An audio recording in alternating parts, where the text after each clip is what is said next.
Indo British advanced pain clinic నొప్పి మాయం surgery దూరం ఫర్ అపాయింట్మెంట్స్ 9155515563. నమస్కారం, వెల్కమ్ టు ఐ డ్రీమ్. ధర్మ మార్గం విత్ విజిత కార్యక్రమానికి స్వాగతం.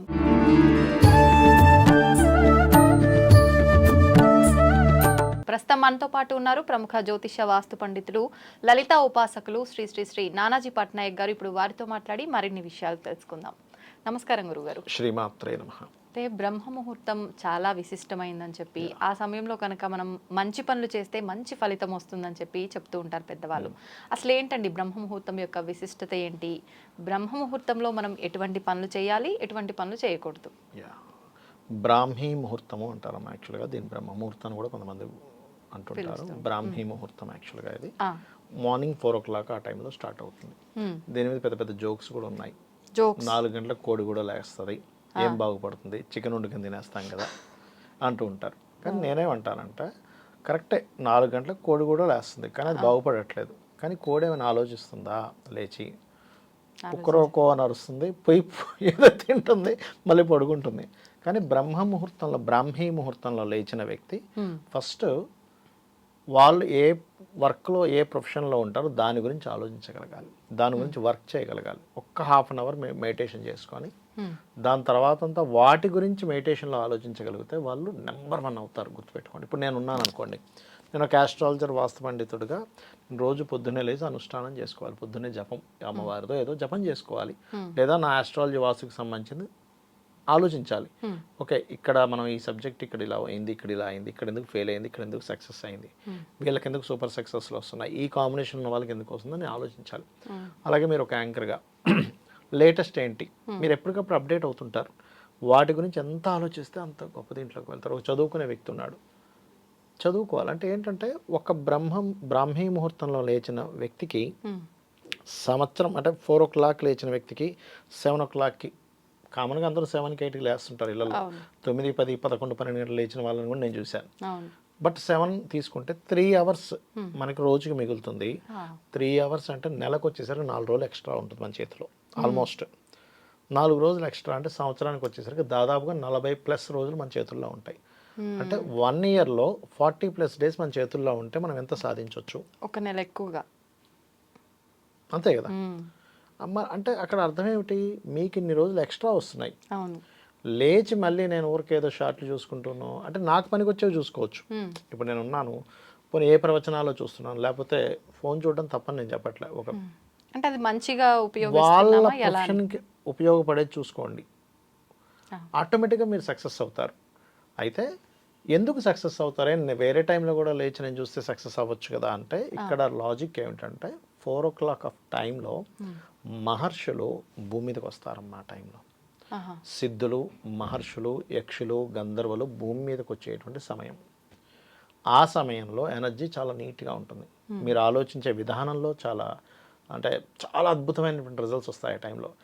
ఎవరైతే పలానా వాళ్ళ సబ్జెక్టు గురించి థింక్ చేస్తుంటారో వీళ్ళ ఎనర్జీస్ వాళ్ళకి కనెక్ట్ అవుతాయి. కనెక్ట్ అయ్యి మీకు ఆన్సర్స్ దొరుకుతాయి. దీనికి ఎట్లాగా సొల్యూషను. చాలామంది నేను వాళ్ళని జాతకాలు చూసి అడిగినప్పుడు, మీకు ఈ థాట్ ఎప్పుడు వచ్చిందంటే పొద్దున్న లేచినప్పుడు వచ్చిందండి అంటాడు. లేకపోతే నిద్రలో అలా ఉన్నానండి, నాకు థాట్ వచ్చి నిద్ర లేచాను అంటాడు. మీరు నిద్రపోతారు కానీ మీ ఆలోచన నిద్రపోదు. మీరు రాత్రి నిద్రపోయేటప్పుడు ఒక క్వశ్చన్ ఇచ్చి వదిలేశారనుకోండి మీ బ్రెయిన్కి, పొద్దున్నే ఆన్సర్తో నిద్రలేస్తారు. అది సెర్చ్ చేస్తుంది లోపల. కాబట్టి నేను అనేది ఏంటంటే, పొద్దున్నే లేచి అందరినీ ధ్యానం చేయమని నేను చెప్పను. ఒక 10 నిమిషాలు, 20 నిమిషాలు, అరగంట చేయండి. కానీ తర్వాత అంతా మీరు చేయవలసింది ఏంటంటే ఈ టైంని ఎలా వినియోగించుకుంటారు. బికాజ్ ఆఫ్ మనం కొనలేనిది, తిరిగి రానిది ఏదైనా ఉందంటే అది టైం ఒకటే. సో ఎవ్రీ సెకండ్ ఎవరైతే దాన్ని పర్ఫెక్ట్గా వినియోగించుకుంటారో వాళ్ళు నెంబర్ 1 అవుతారు లైఫ్లో. అయితే ఇక్కడ ఇంకొక విషయాన్ని నేను ప్రస్తావించి మిగతా విషయాలు వద్దాం. బ్రహ్మముహూర్తం విషయంలో ఈ నెంబర్ 1 అయ్యే విషయంలో మనం ఎంతసేపు కూడా డబ్బులు సంపాదించాలి, ప్రేయర్ సంపాదించాలని దాని వెనకాతల పడి కూడా తప్పు చేస్తున్నాం. ఫ్యామిలీని, రిలేషన్స్ని పట్టించుకోవట్లేదు. వీటిని పట్టించుకుంటూ నెంబర్ 1 అవ్వగలగాలి. డబ్బులు డబ్బులు డబ్బులు ఫైన్, డబ్బులు ఉండాలి. శాస్త్రం కూడా కోట్లు సంపాదించమని చెప్పింది, కాకపోతే ధర్మబద్ధంగా సంపాదించమని చెప్పింది. కానీ విత్ ఫ్యామిలీ ఏంటి, నీ భార్య ఏంటి, నీ భర్త ఏంటి, నీ పిల్లలు ఏంటి, రెస్పాన్సిబిలిటీస్ కూడా రెస్పాన్సిబిలిటీస్ కూడా పర్ఫెక్ట్గా ప్లాన్ చేసుకొని టైం తీసుకొని చేయాలి. అప్పుడే మీ విజయం నిజంగా సంపూర్ణమైనట్టు. ఇవేవి పట్టించుకోకుండా మీకు ఒక 60 ఏళ్ళు వచ్చి వెనక్కి తిరిగి చూసేసరికి ఎందుకు పెళ్లి చేసుకున్నాను, నన్ను మొన్న ఏఆర్ రెహమాన్ భార్య ఎందుకు వదిలేసిందమ్మా, 30 ఇయర్స్ అయింది మ్యారేజ్ అయ్యి, ఎప్పుడూ ఉరుకులు పరుగులే పెడుతున్నాడండి. అసలు కొన్ని రోజుల తర్వాత ఫ్రీ అవుతాడు, కొన్ని రోజుల తర్వాత ఫ్రీ అవుతాడు అనుకున్నా ఏం లాభం. పేరు ఏఆర్ రెహమాన్ భార్యని, కానీ నాకు ఒక్క సొసైటీకి నేను భార్యని తెలుసు, కానీ నేనేం అనుభవించాను అనేటువంటి ఫీల్ ఉంటుంది కదా అమ్మాయి. అందుకని అంటే ఏంటంటే మీరు ధనము పేరు సంపాదనతో పాటు ఫ్యామిలీకి కూడా మీరు ఏం చేస్తున్నారనే దాని గురించి మీరు కనుక ఒక నోటు తయారు చేసుకోకపోతే ఇంత పేరు ఇంత సంపాదించి కూడా వేస్ట్ అంటా నేను. కరెక్ట్. రిలేషన్స్, ఎథిక్స్ ఇవి కూడా సంపాదించగలగాలి. ఇవి చాలా ముఖ్యమైనటువంటివి. అయితే బ్రహ్మ ముహూర్తంలో ఇప్పుడు పర్టికులర్గా దేవతా శక్తి పెంచుకోవడానికి కూడా చాలా అద్భుతమైన సమయం అది. నేను రీసెర్చ్ చేశాను కదా, న్యాచురల్గా చీకటి అంటే 6 తర్వాత అమ్మవారి జపం చేసేది, 6 ముందు అంటే ఎర్లీ మార్నింగ్ సూర్యోదయానికి ముందు చేసే జపంలో ఎక్కువ ఫలితం ఉంటుంది. కాస్మిక్ ఎనర్జీ ఏదైతే ఉందో అది ఫ్రీగా ఫ్లో అవుతూ ఉంటుంది. మనం మెడిటేషన్ చేసేటప్పుడు పైనుంచి వచ్చే కాస్మిక్ ఎనర్జీ దీనికి టచ్ మన లోపల ఫ్లో బాగా అవుతుంది. ఎవరైతే ఉదయాన్నే నిద్ర లేచి ప్రాణాయామం చేస్తారో ఏ లలిత సహస్రనామాల్లో విష్ణు సహస్రనామాల్లో పెట్టుకొని వాళ్ళకి ఎట్టి పరిస్థితుల్లో హెల్త్ ఇష్యూస్ రావు. మీరు కనుక ఎవరికైనా హెల్త్ ఇష్యూ ఉంది జన్మజాతకంలో, మనకు మామూలుగా 146, 1468 కాంబినేషన్స్ ఉన్నప్పుడు వాళ్ళకి హెల్త్ రిలేటెడ్గా ప్రాబ్లమ్స్ వస్తుంటాయి. అలాంటి వాళ్ళు కనుక ముందుగానే డాక్టర్ గారు చెప్పారనుకోండి, ఏమంటే మీకు ఫ్యూచర్లో చూసుకోవాలి చాలా ఇబ్బంది అయిందని, చక్కగా లలిత సహస్రనామాలు పెట్టుకొని పొద్దునే లేచి స్నానం చేసేసుకొని లలిత సహస్రనామాలు పెట్టుకొని ఇట్లా అంటే ఇప్పుడు ఒక్కొక్క శ్లోకం ఉంటుంది. శ్రీమాత శ్రీ మహారాజ్ని శ్రీమత్ సింహాసనేశ్వరి ఒక ఇది పీల్చుకోండి, బ్లాక్ చేయండి. చిదగ్నికుండ సంభూత దేవకార్య సముద్యత ఉద్యద్భాను సహస్రాభ చతుర్బాహు సమన్విత, రెండింటికి మూసేశారు. మళ్ళీ వదిలేటప్పుడు 3 అయిపోయింది. మళ్ళీ తీసుకున్నప్పుడు 1 అంటే 1, 2 బ్లాక్ 3. ఇది కనుక మీరు చేయగలిగితే మీరు అది అయిపోయిన కొన్ని రోజులకి, అంటే ఇలా రోజు చేస్తూ ఉంటారు కదా, స్టార్టింగ్లో అన్నీ చేయలేరు, మొత్తం 183 శ్లోకాస్ చేయలేరు. ఫస్ట్లో ఒక 20, 30, 50 అంతవరకే సహకరిస్తుంటుంది. దాని తర్వాత అలవాటు అయిన తర్వాత మీరే చెప్తారు చాలా స్పష్టంగా ఎటువంటి మార్పులు వస్తాయంటే థింకింగ్ లెవెల్స్లో చాలా మార్పు వస్తుంది. ఒక విషయాన్ని హ్యాండిల్ చేసే విధానంలో చాలా మార్పు వస్తుంది. ఉదయాన్నే నిద్రలేచి ఎవరైతే మెడిటేషన్ చేస్తారో, వాళ్ళ ప్రొఫెషన్ గురించి ఎవరైతే బాగా ఆలోచిస్తారో, మనుషుల యొక్క తత్వాల గురించి బాగా ఆలోచిస్తారో వాళ్ళకి ఏంటి కలిగేది అంటే థింకింగ్, అందులో పాజిటివ్ థింకింగ్. నెగిటివ్ని నెగిటివ్గా చూడరు. ఎక్కువ మెడిటేషన్ చేస్తే ఏమవుద్దంటే ఒక వ్యక్తి అరుస్తున్నాడు అనుకోండి, ఓహో ఈ వ్యక్తికి అరవడం మాత్రమే తెలిసిందనమాట అనుకుంటాడు అంతే. అంటే అతను రియాక్ట్ అవ్వరు, ఆ సిచ్యువేషన్ అర్థం చేసుకుని ఉంటారు అంతే. ఇప్పుడు చిన్నపిల్లలు ఉన్నారమ్మా, చిన్నపిల్లలు ఏదో పిచ్చి గీతలు గీసి మనకి పేపర్ చూపిస్తారు, అబ్బా బాగుందా అంటాం. వాడి పాయింట్ ఆఫ్ వ్యూలో ఏంటి అదొక అద్భుతమైన బొమ్మ, అంతేగాని ఏంటి బొమ్మ ఇట్లా గీస్తామను మనమేం అనం.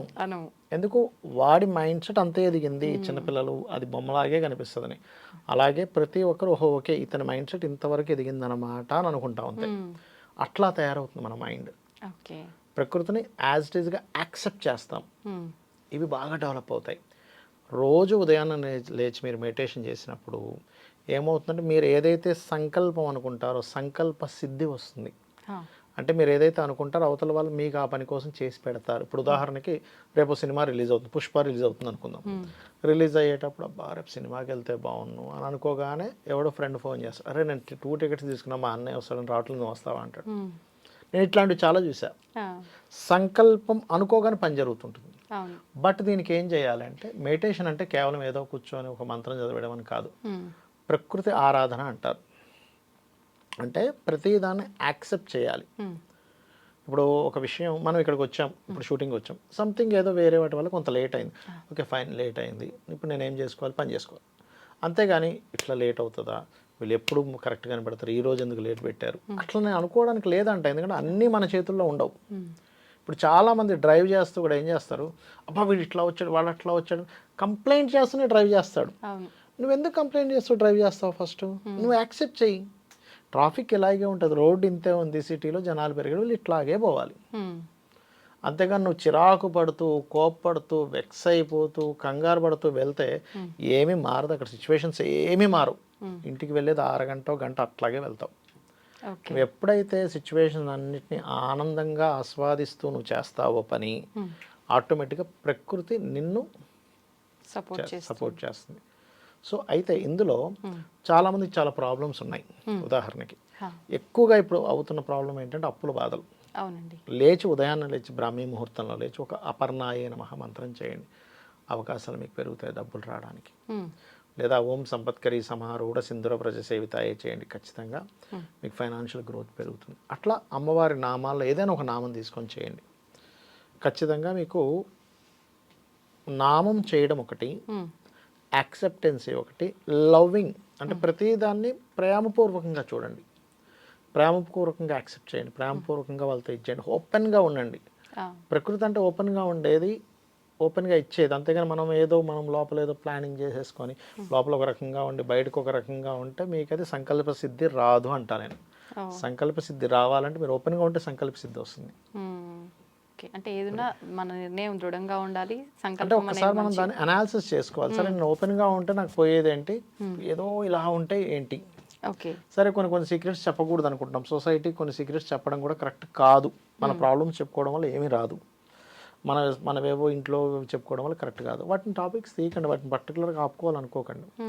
నార్మల్గా క్యాజువల్గా ఎవరిని అడిగారు ఏం వర్క్ ఉండవు కామన్ కదా అనేసి నవ్వేసి ఊరుకోండి. చాలామంది చేసే మిస్టేక్ ఏం చేస్తారంటే వాళ్ళ సీక్రెట్స్ అన్నీ చెప్పేసుకుంటారు, వాళ్ళ ఇంట్లో జరిగేవి అన్నీ. మనం వాళ్ళకి అనవసరంగా లోకు అవుతాం. అక్కడి నుంచి ఏమవుతుందంటే నేను చెప్పేశాను కదా సీక్రెట్స్, వాడు నన్ను నా కోణంలో చూస్తున్నాడేమో అని వాళ్ళని అవాయిడ్ చేయడం, ఇంకేదో క్రియేట్ చేయడం, ఇవన్నీ చేస్తారు చాలామంది తెలియక. అవి చేయకండి అంటారు. ఇంకా ప్రత్యేకించి చేయకూడనివి అంటే ఇంకేమైనా ఉన్నాయా? చేయకూడనివి అంటే ఒకటేనమ్మా, మనం అసలు ఈ చేయకూడనివి చేయాల్సినవి ఎందుకు అడుగుతాం ఏ క్వశ్చన్లో అయినా, బాగుండడానికే కదా.